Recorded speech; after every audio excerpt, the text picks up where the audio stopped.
Electronic printing media సోదరులకు అందరికీ పేరు నమస్కారం. ముఖ్యంగా తెలంగాణ రాష్ట్ర సమితి కేసీఆర్ కుటుంబం 10 సంవత్సరాల్లో రాష్ట్ర పురోగతిని 50 సంవత్సరాలు వెనుకకు నెట్టేసి ఆర్థిక వ్యవస్థను కొల్లగొట్టి అన్ని సామాజిక వర్గాల్ని వంచి మరి ఎన్నికలు సమీపిస్తున్న సమయంలో కేటీఆర్ గారు ఎలాంటి అనుమతి లేని ఫార్ములా ఈ రేస్ మరి అనుమతి ఇవ్వకుండానే వారికి 50 కోట్లు ఫైనాన్షియల్ క్లియరెన్స్ లేకుండానే విదేశాల్లో వాళ్ళు కంపెనీకి అమౌంట్ ట్రాన్స్ఫర్ చేసి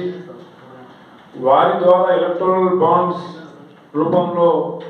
డబ్బులు తీసుకొని పార్టీ ఫండ్గా వాడుకొని ఇవన్నీ ఆధారాలు ఏసీపీ విచారణలో అదేవిధంగా ఈడీ మరి విచారణలో ప్రాథమిక ఆధారాలతోనే మరి కేటీఆర్ గారి మీద వారు పెట్టిన హైకోర్టులో సుప్రీంకోర్టులో పెట్టిన స్క్వాష్ని కొట్టిపడడం జరిగింది. అలాంటి పరిస్థితుల్లో అసలు పర్మిషన్ లేని ఫార్ములా ఈ రేస్ కంపెనీని తెలంగాణకు రాకుండా రేవంత్ రెడ్డి గారే దాన్ని ఆపడం, దానివల్ల తెలంగాణ రాష్ట్ర ఆదాయానికి గండిపడ్డది, వేల ఉద్యోగాలు రాకుండా అయిపోయినాయని చెప్పేసి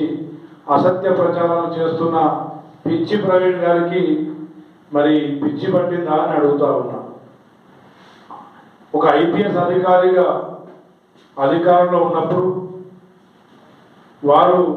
స్పెరోస్ social welfare residential schools students association form చేసి బాంబ్సెప్ ద్వారా అదేవిధంగా బడుగు బలైన వర్గాలకు ఒక లేని ఆశను కల్పించి వారి మొదటి పార్టీ మీటింగ్ రోజు నల్లగొండకు ప్రజలంతా స్వతహాగా ఈ బాంబ్సెప్ సభ్యులు అదేవిధంగా స్వెరోస్ దళిత గిరిజన బహుజన విద్యార్థులు